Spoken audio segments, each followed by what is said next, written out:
Hello, everybody, wherever you may be. My name is Larry, and my call sign is Kilo 7 Hotel November. Welcome back to my shack. This is Ham Radio Live number 50. We are hitting a milestone today, number 50. Yeah. Celebrating Elecraft. Elecraft, for some people that don't know about it, is a U.S. company based out of California.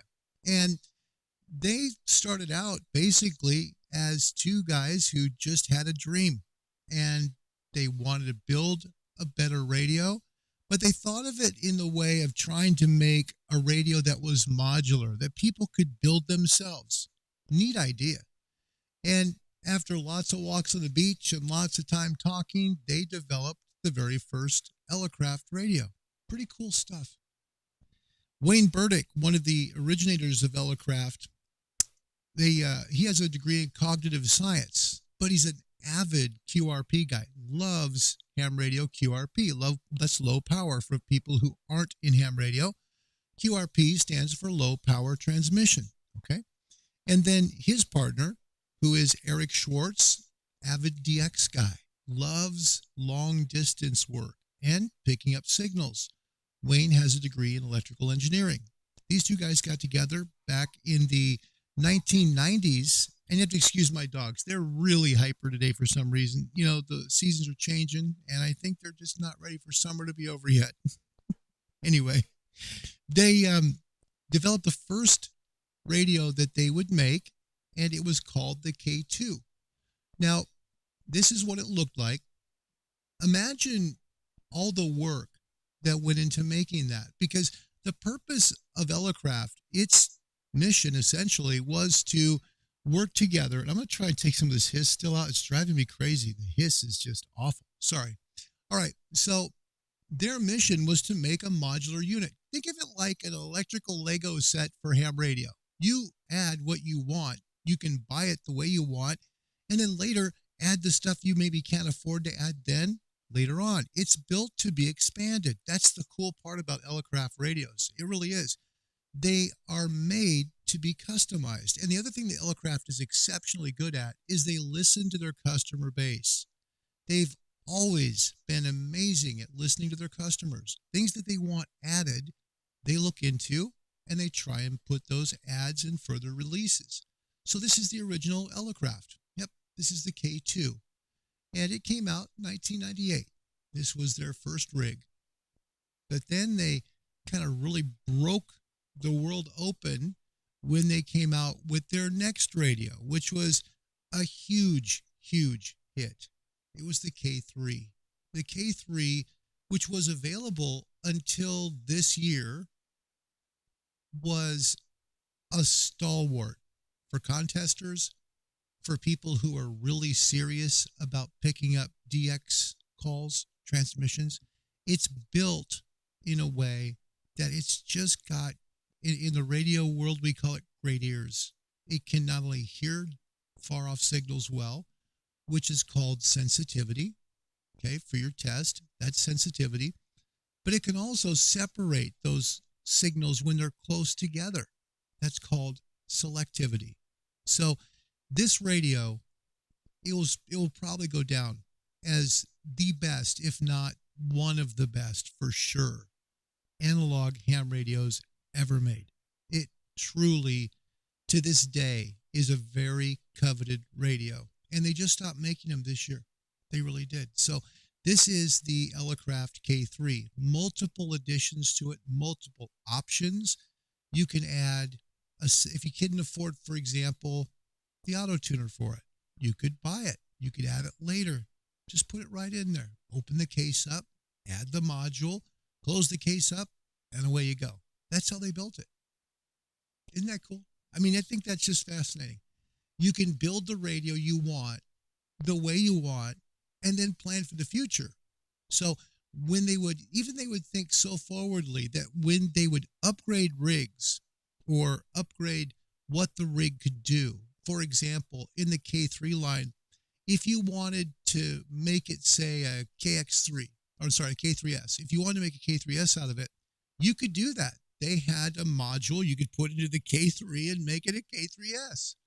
Very intelligent company, very smart. I just think the world of the people at Elecraft. I really do. It's a great success story. Here's a look at their current rig that they have. It's a full direct sampling SDR. It comes in 3 different iterations. Now, they're on their 3rd ordering group for this radio already, and it just released this year. So it's a direct sampling radio. It has 2 receivers already built in, and it is so doggone cool. You can use this radio for people who aren't in ham radio but might have an interest in it. Say you had your radio at home, you were on vacation, you're thinking, kind of miss being on the air. You can use this. You can bring your tablet with you on vacation.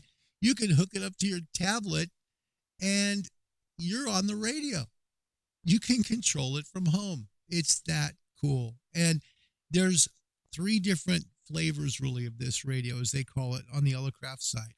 And the 3 different flavors, include one that kind of boosts up its performance a little more, and one that will add a super heterodyne addition to the receiver, which makes it in a way a hybrid SDR, similar to the Yaesu 101 MP and D.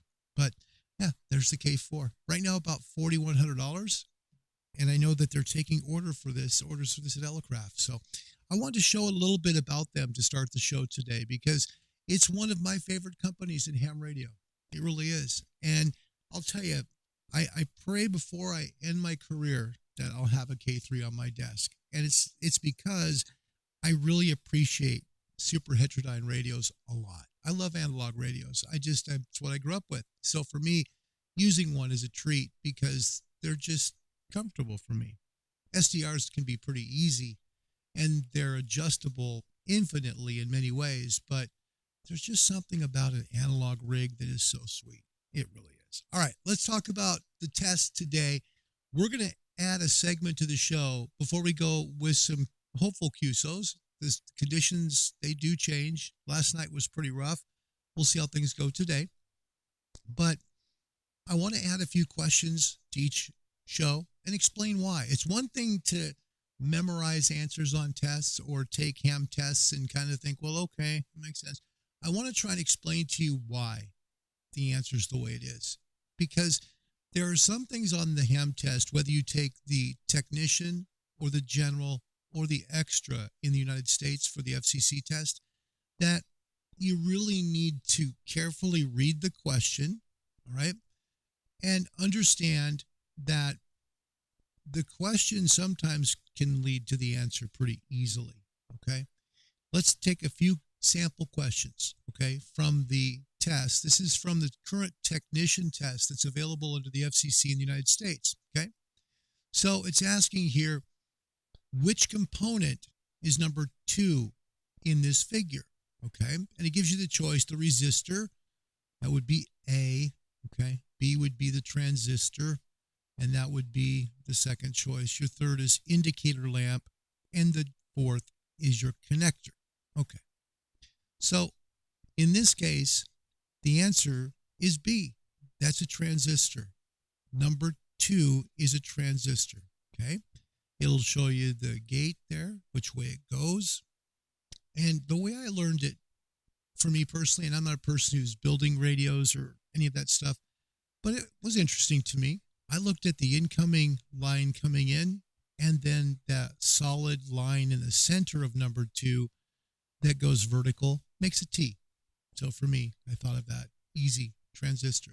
Transistors have done a lot of stuff, including replacing tubes for like amplifiers, for example, okay? Today, we do use tubes still in many amplifiers, many amps, but a solid state amp uses transistors. So the transistor is used, one of the reasons it's used is to amplify signals. So transistors are very important. Let's take a look at another question, okay? Again, learning your signals will help. Let me go back to the last one real quick, because it might help you a little bit more to know a couple of things here, all right? Number 3 in this example is the lamp. You can kind of get an idea based on the drawing. You kind of see the outer glass, see it, the outer glass, and then you see on the inside, that wire, that's the filament. That would be the filament for the glass, okay? Number 1, that one that looks kind of like a heartbeat, right? The V pattern one, that's a resistor. Okay. So think of it as something that resists or cuts back on electrical energy. So that is your little piece right there. Okay. So little things to learn in terms of the symbols and things that are on a schematic. And I'll tell you, when I took the test originally, and my father-in-law is a great example because he's studying for this general now. And he's like, what? I got to learn all this stuff, right? This stuff, I'm not going to build a radio. I'm not going to build an amplifier, because you have to learn it, because that's what's on the test. And that's the best way to look at it. If you look at it in those terms, that you need to learn it and that it's important that you learn it, it's a lot better than fighting it because you don't want to learn it. Okay. Keep that in mind. Okay. Next question. Let's see what we got here. This is again the current technician pool that lasts until 2022. All right. Which of the following is required when making on-the-air test transmissions? Now, we had this on last night's show. Remember? We had the guy that was calling his call sign and making audio adjustments. That's what he said he was doing. He's making audio adjustments. I'm going to grab a drink real quick. All right. And this is the exact question as worded, plus the wrong answers as worded, plus the correct answer as worded. That's the nice part about this. So, which of the following is required when making on-the-air test transmissions? The answer is A. Identify the transmitting station. Okay? First of all, you don't want to call the FCC because that would be a nightmare for them. If you had, like, I don't know, 75,000 hams telling, I'm going to be testing my antenna tonight, that would be bad. Okay. Conducting tests only between certain times can cause interference to a lot of other ham operators, which they don't need. So just putting it into a small window to test doesn't work. Therefore, all those choices can't be correct. You have to use your call sign. One other thing they say is to try and make your on-air test with as low power as possible, as well as short as possible. Meaning, and when I say short, I don't mean in terms of the amount of time that you spend doing it. You could spend an hour doing it if that's what it takes. If it takes you that long to be confident in your equipment, to use it properly, then do that, okay? But you need to make your transmissions short. For example, my call sign's K7HN. I would say Kilo 7 Hotel November testing, or Kilo 7 Hotel of November testing equipment. I might say which antenna I'm using. I'm trying to put just enough content out there on the air so that people can hear it, myself included, and know how it sounds. That's what benefits you. So if you just give your call sign quickly and you're listening on like a remote SDR somewhere, that might not be enough for you to really find out, okay, do I need to add a little bit more to the parametric for my voice? Do I need to maybe help to get that antenna a little shorter to make it more resonant? Things like that, okay? Is my processing too high? Is my mic gain too high? All of those things. There are tons of things we use in radio to do testing. So when you're doing testing, the most important thing you have to do, according to the FCC, is on this test question, identify the transmitting station. Please give your call sign. That's what you have to do. Next question. All right. Just one moment. Pardon me. When is it permissible to transmit messages encoded to hide their meaning? Now, in ham radio, we are supposed to use transmissions that everyone can understand, meaning you don't use coded messages that only some people can understand. That's illegal, okay? But there are certain things that we use on frequencies within the ham spectrum that people wouldn't understand because it's not meant to be understood by a human. It's meant to be understood by something, okay? So the question is, when is it permissible to transmit messages encoded to hide their meaning?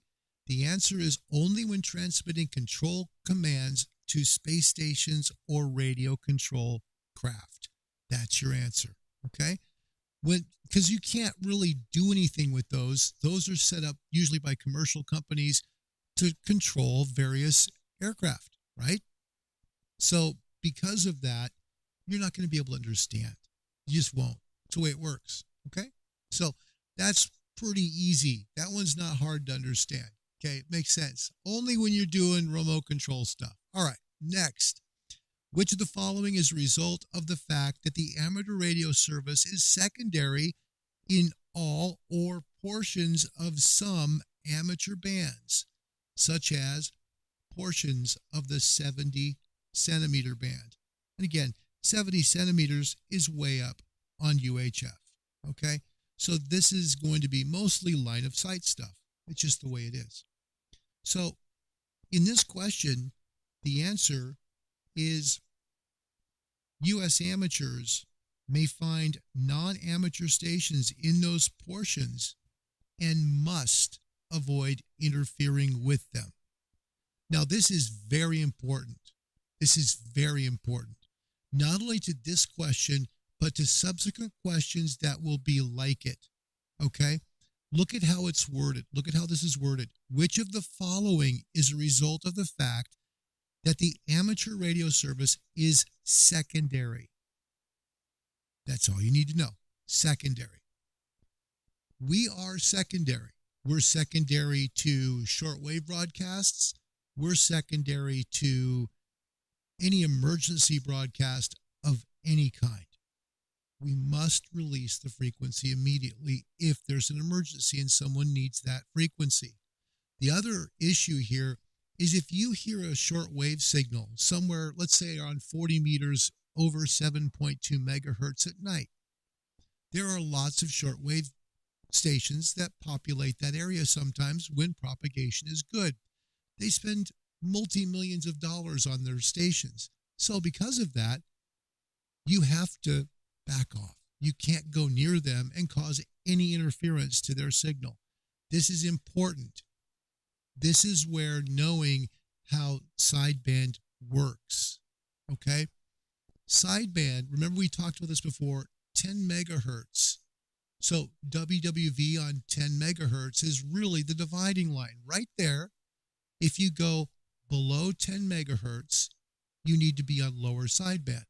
If you're above 10 megahertz, you should be on upper sideband. Now, why is that so important? Because if you're dealing with a shortwave broadcaster, and let's say, for example, they're broadcasting at 7.210,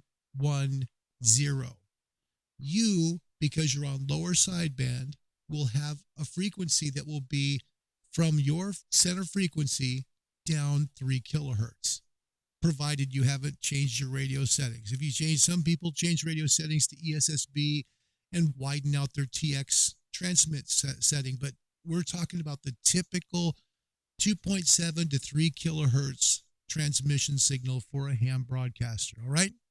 So 7.210 for a ham broadcaster, and a shortwave station that's there, you shouldn't be broadcasting anywhere from, just to be safe, 7.215 to 7.219.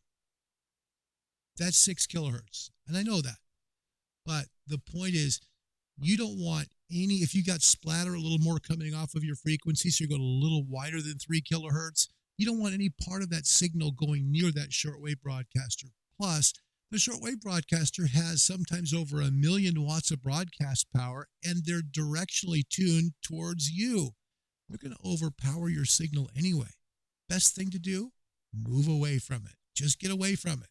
So if situation is that you just have to use a frequency near a shortwave broadcaster for whatever reason, make sure you clear their entire frequency spectrum. That means from their center frequency on both sides, because again, shortwave is on AM, so it's going to have 2 sidebands, both one upper and both one lower. So when I said 7.215, I said that for a reason, because even though they're at 7.210, they're still moving forward and they're moving back from 7.210, meaning their signals expand in both directions. Typically, it's about 6 kilohertz. So my advice to you, just stay away from them. Don't even get near them because they're going to overpower you anyway. And why get in trouble anyway? It's not worth it. We're here to have fun.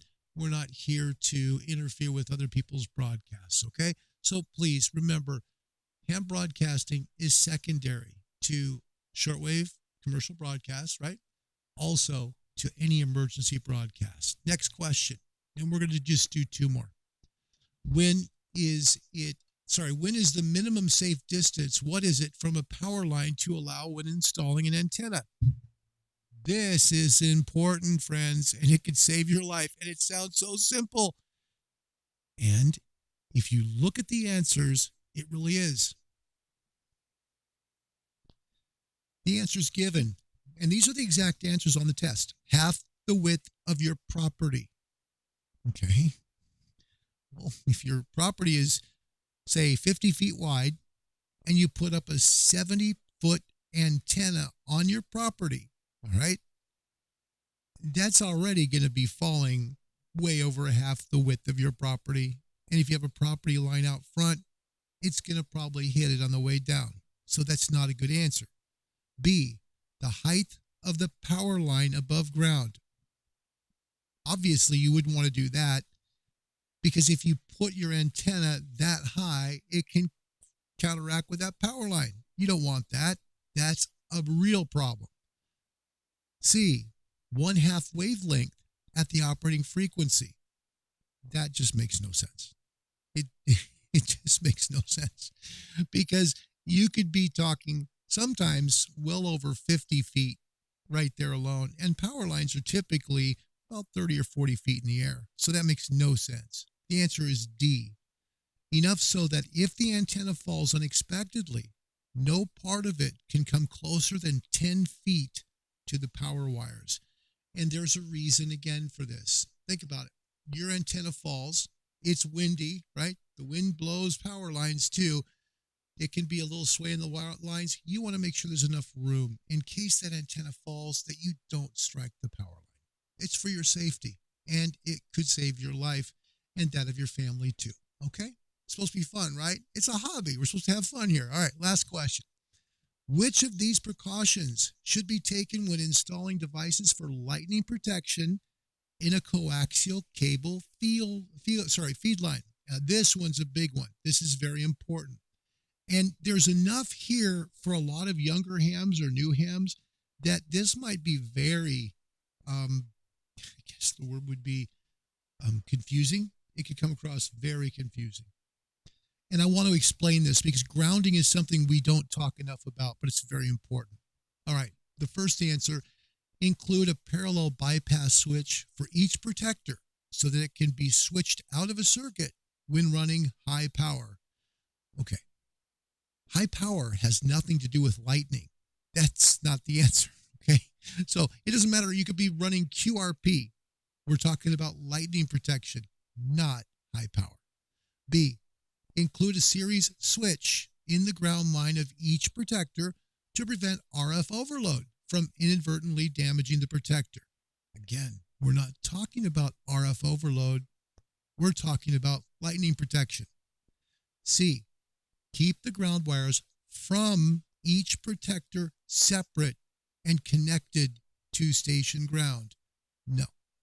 If you do this, you're going to end up with problems like ground loops, and you could end up with a bigger problem with lightning strikes.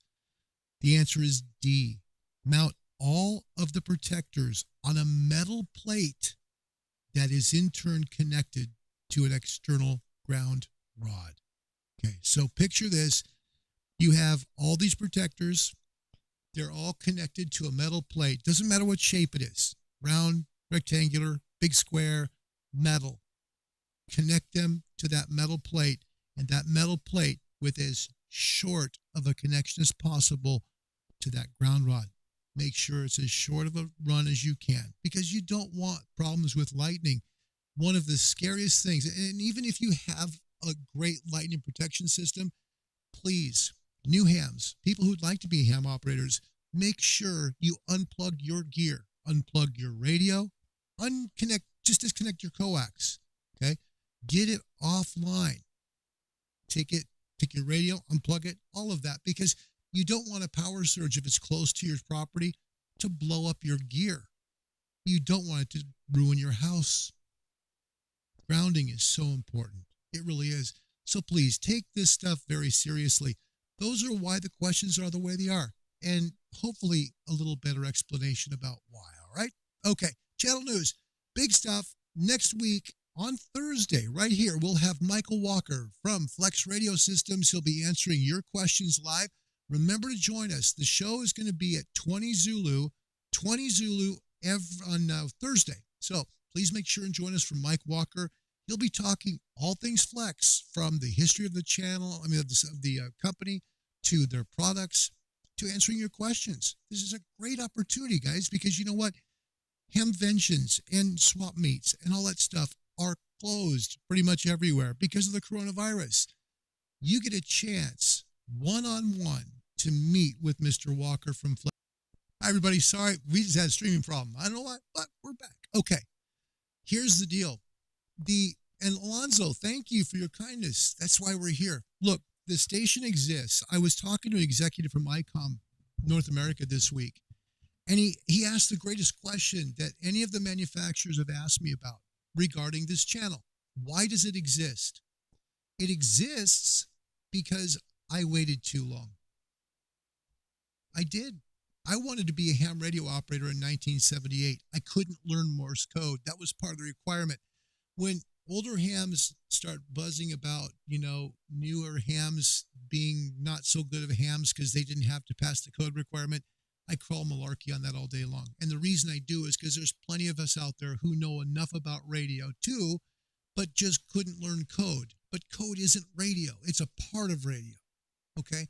So I couldn't learn code. I don't want other people making the same mistake by thinking that test is so doggone hard they can't pass it. You can pass that test. You will pass that test. You will. You just have to have some confidence and understand the basic principles in radio without being overwhelmed by them. So that's why this channel exists. And we're grateful. We're so grateful for comments like yours, Alonzo, because that's why we came. That's why I came here, because I don't want you guys making the same mistake I did. Okay. Special event station out of Australia, VK65 PFA. Pretty easy to remember, right? Two numbers in the call. That's Victor Kilo 65 Polio Free Africa. That's what it's all about. They're celebrating Africa's polio independence. Starts October 24th. Will run through about November 24th, maybe a little longer. Check the cluster, the DX cluster, for different bands that they're on, and you can get a pretty cool QSL card out of that. All right, we're on 17. Got to be on 17. Start the show.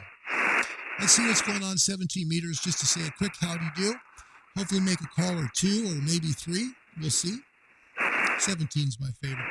So narrow, just nice. Probably just some blather about the sunspot cycle. We have a sun factor of 72 right now. And what I'm going to do, I'm going to tune real quick. This actually, I think this will auto-tune it. Yeah, it will. Of course. I'm at a point. 17 will sometimes auto-tune just fine for me, but there's times it just won't.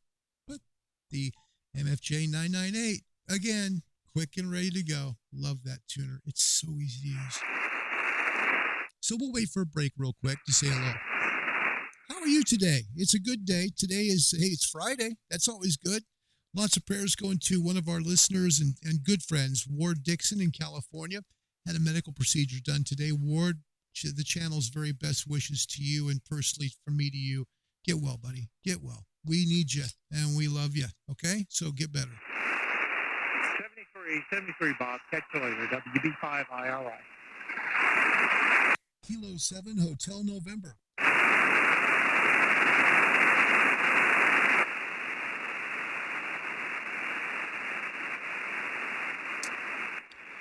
Kilo 7 Hotel November. Is anyone still on frequency?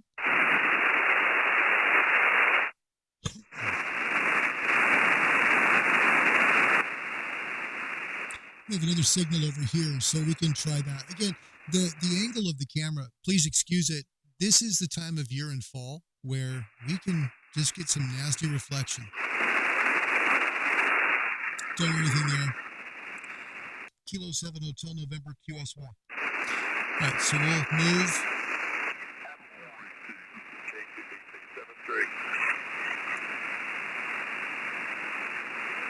Let's, I'm not sure where we're at in that conversation. He might just say goodbye to somebody, but not sure if the other guy's saying goodbye too.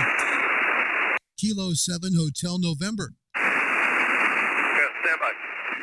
Good. All right. Didn't want to step on somebody. I think I did. So, yeesh. I hate doing that. But when they say 73, you don't know if they're saying 73 or someone else.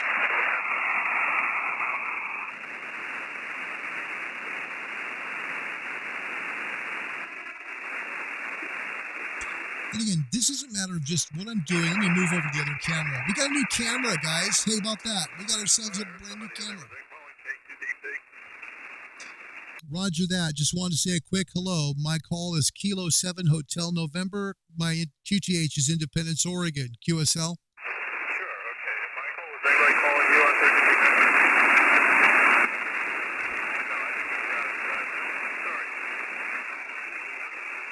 Okay, great. Thank you. All right. Have a good dinner. We'll catch you later. The station in Independence, Oregon. I'm sorry. Please give me your call again. I missed it. I was trying to write some things down here in the logbook. This was K2 Delta Papa. My name is Dave, Delta Alpha Victor Echo. And the QTH is University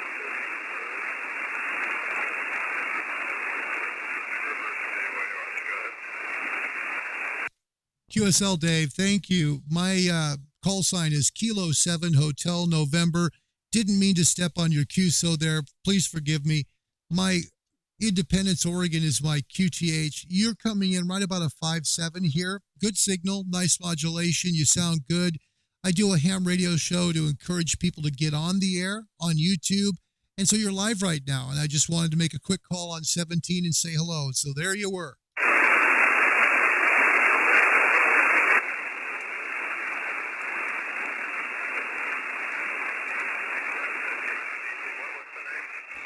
My name is Larry. That's Lima Alpha Romeo Romeo Yankee. We have a lot of QSB, my friend. QSB's fade.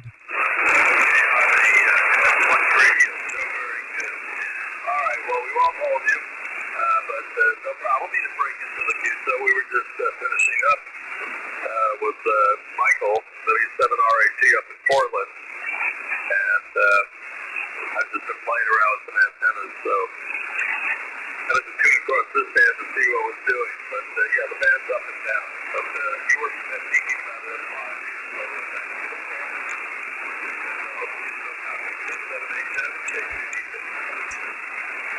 Thank you, Dave. I appreciate it. I'll log you here and send you a copy of the show on your YouTube of the email page on QRZ. 73 from Independence, Oregon, my friend. Thank you very much. Kilo 2 Delta Papa, Kilo 7 Hotel November. All the best from the Northwest. Goodbye. Okay, very good. 73. Thank you for the contact. I see you're south of Portland. Okay, I see where you are. All right, 73, and have a good one. K7HN, Kilo 2 Delta Papa, St. Louis clear, and QRZ if anybody else around. There we go. So that's David from the it's from University City, Missouri. So he's in the St. Louis area, and that's a nice call. That's a nice call. You know, it's my favorite frequency. It's 17. Love that. And 17, you know, for new hams, for folks that are new, 17, if you have a technician license, is something you can't work yet. You can only work on phone 10 meters and 6. You could also work 2 and, 70 centimeters and up.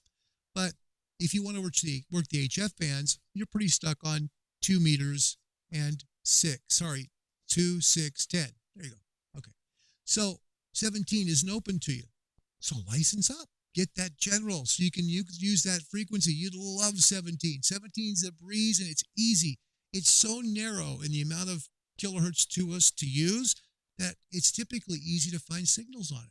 And that's what makes 17 fun for me. I love it. We'll try a CQ call or two. We'll move down a little bit from where Dave's frequency was. Let's move down to, say, 25. And we'll tune up.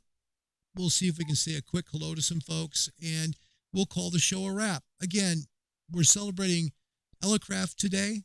Today's show number 50. And just the story of Elecraft, how they came to be. Man, it's just neat. It's just two guys that dug radio. And they loved it to the point where they just said, you know what, we've got great jobs, but we're going to leave those jobs and we're going to take a flyer on this company and this idea. Let's make a modular radio and let's make it work. That's pretty cool. All right. What frequency are we on? Daniel, welcome to the show. Thanks for being here. Alonzo, yes, 17 meters. I'll get you the rig cam so we can show you. Right now at 18.125 on 17 meters. Okay. We'll check frequency availability, make a couple of CQ calls, and we'll call it a wrap. Is this frequency available? This is Kilo 7 Hotel November.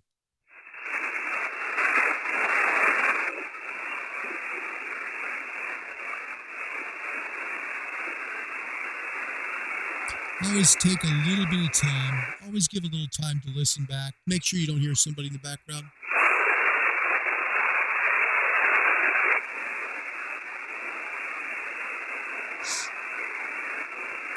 Checking frequency availability. This is Kilo 7 Hotel November.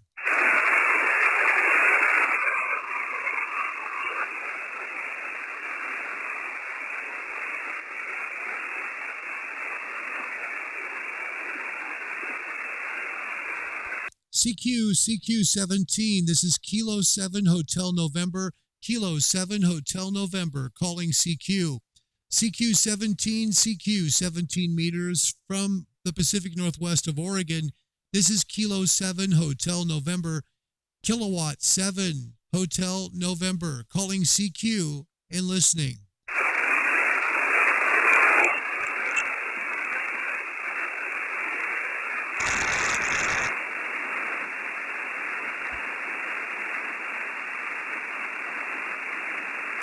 This is Ham Radio. Sometimes you get them, sometimes you don't. First call, by the way, to Dave in University City, Missouri, 1,733 miles away. Thank you, Dave. Pleasure to meet you. And what a nice shack he's got. Good stuff. CQ 17, CQ. This is Kilo 7 Hotel November. Kilo 7 Hotel November, calling CQ. CQ 17 meters. Live on YouTube's Ham Radio Live. This is Kilowatt 7 Hotel November. Kilowatt 7 Hotel November, calling CQ on 17 and standing by.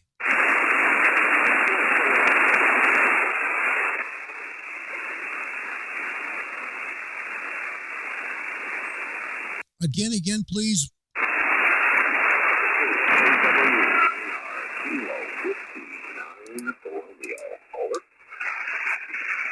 Is that Kilo Whiskey 9 radio? Roger, that's correct. My goodness, that's a great call. Love it. That's really pretty cool. Hey, thanks for coming back on the CQ call. My name is Larry. My call sign is Kilo 7 Hotel November, QTH, Independence, Oregon, about 65 miles southwest of Portland. And I'm right now live on YouTube with a show that helps encourage people to come into the ham radio hobby. Over. Outstanding.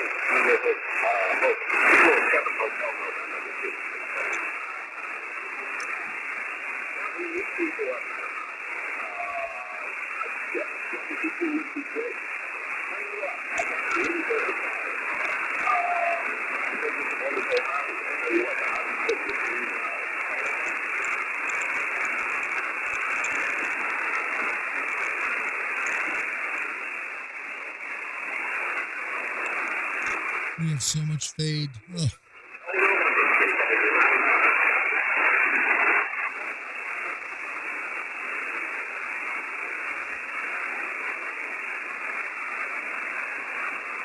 We just can't hear him.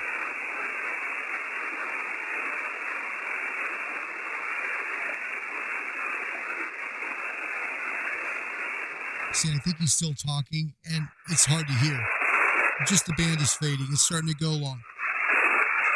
Hey, buddy, I'm having a hard time hearing you, Ted. I'm sorry. It's just that we've got a lot of QSY, excuse me, lot of fade here, QSB. My mind's blank. Anyway, a lot of QSB here on the West Coast. Sorry about that. I'll close it. Wait for your final. Kilo 7 Hotel November. I appreciate you very much, Ted, for coming back. Kilowatt 9. Rodeo. Whoa, Kilo will. Wow, it's like Kilowatt 9 radio. I want to call you. That's cool. Kilo Whiskey 9 Radio, Kilo 7 Hotel November 73. God bless you, man. That's tough. And it's the time of day. Just the time of day.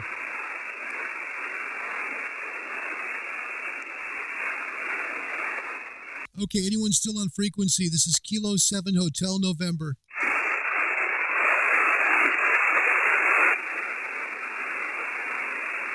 Thank you, Theodore. Appreciate it, buddy. Again, anyone still on frequency? This is Kilo 7 Hotel November. Final call.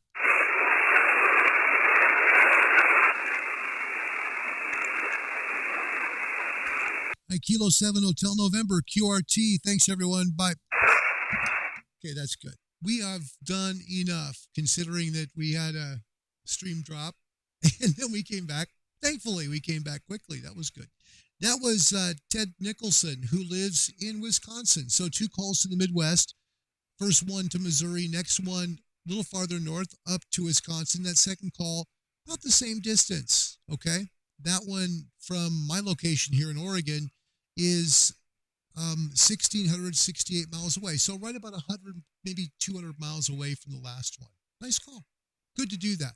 Nice to meet you, Ted. That was good. So I want to personally take a moment to thank both Dave, who's Kilo 2 Delta Pop-Up, as well as Ted Nicholson in Wisconsin, Kilo Whiskey 9 Radio, both of them. Nice guys. Appreciate it. Oh, Ward, look at you, how nice you are. 5'9" in Southern Cal. I love Southern Cal. That's pretty cool. By the way, good thing here. I think the IC705 or Lab 599 TX500, if you want to do QRP, I like the 705. I do. I guess, it's a personal choice. I like Elecraft rigs for QRP. They're just so well proven, and they do good. You can add to them, which is nice. I like that part. But the 705 is hot. Yeah, you won't go bad there. Alex, you wouldn't go bad either way. So, and Daniel, thank you. Yeah, not going anywhere. Daniel, funny story. I was telling Ward this earlier today. The HRO here in Oregon, you can buy will call, but you can't go inside. It's kind of like you can look at the window, but you can't go inside. So hopefully soon we'll be able to do that. Hope you enjoyed the show, everybody. Again, thank you to the 2 folks that helped us today. That was David in Missouri and Ted in Wisconsin. Both of you, thank you guys for being on the show. Again, Thursday, next week, that's the 15th. Please join us from Mike Walker from Flex Radio Systems. He'll be taking your questions live on the channel. That'll be at noon Pacific or 20 Zulu, however you want to call it, 20 hours Zulu, and that'll be on the 15th of October. Until next time, yes, can't wait till K4. Beautiful radio. Man, gosh, it's beautiful. It is. What Alex is talking about here on the K4, it's just, this thing is just milk and honey to your eyes. It's beautiful. So it is a wonderful SDR that is, you can make it direct SDR or hybrid SDR. Cool, right? I mean, you can make it like the FTDX 101 here, which is a hybrid SDR, or you can make it more like the ICOM 7610 or 7300 because that's a direct sampling. So you can have the best of both worlds in that rig. It's darn cool. So congrats to Elecraft on that. Show 50 is a wrap. See you soon. When we come back and we'll talk about some more test questions, we'll move over to the general next time. We'll maybe give you 5 to 10 general questions. We'll answer them. We'll see what we can do to help you pass that ham radio exam. Until next time, God bless you. Thanks for watching Ham Radio Live, show number 50. Goodbye, everybody.